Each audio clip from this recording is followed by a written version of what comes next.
What about yesterday's appearance on a BBC television show? I'm really annoyed about that, and I'll tell you why. Go ahead.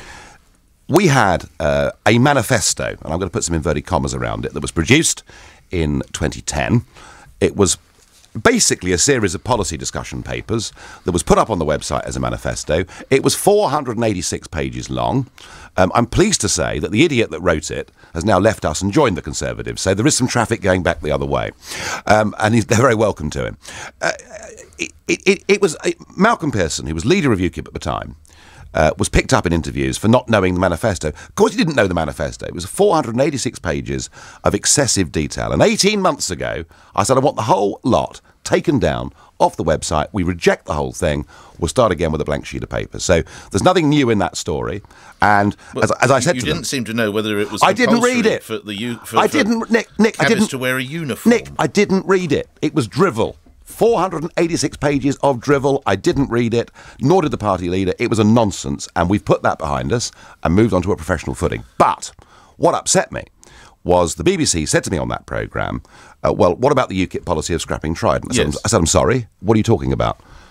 I said, where did you get that from? He said, your website. No, he didn't. I mean, Andrew Neil, I've got the utmost respect for as a political commentator and interviewer, but somebody in his research staff has given him a bum steer on that. That is nowhere on ukip.org is that to be found. So the idea of scrapping, you will not find it? There was, not on ukip.org, on a discussion forum. A year ago, somebody put up an idea, a policy proposal. What if we scrapped Drivel? Was it in any way ever endorsed, in any way, shape or form? That has never been adopted and accepted as UKIP policy. And every never been endorsed in any way, shape or form. Never been. It has never formally been put out there as UKIP policy. And we've been thinking very hard about Trident and what to do with it. And we will come out in the summer with our policy, but it will not involve scrapping Trident. So you're in favour of Trident, we can at least say that. I think there is an argument that possibly we could, in tight times, go down from 4 submarines to 3, but I think we need to maintain the independent nuclear deterrent, yes. I don't know if you saw the Daily Mirror earlier in the week. They had, this is the last one before we go to the calls, they had 20 policies, and they asked, is it made up or is it UKIP? Can I ask you, drinking 5 pints of fine English ale every lunchtime would help save pubs from closure.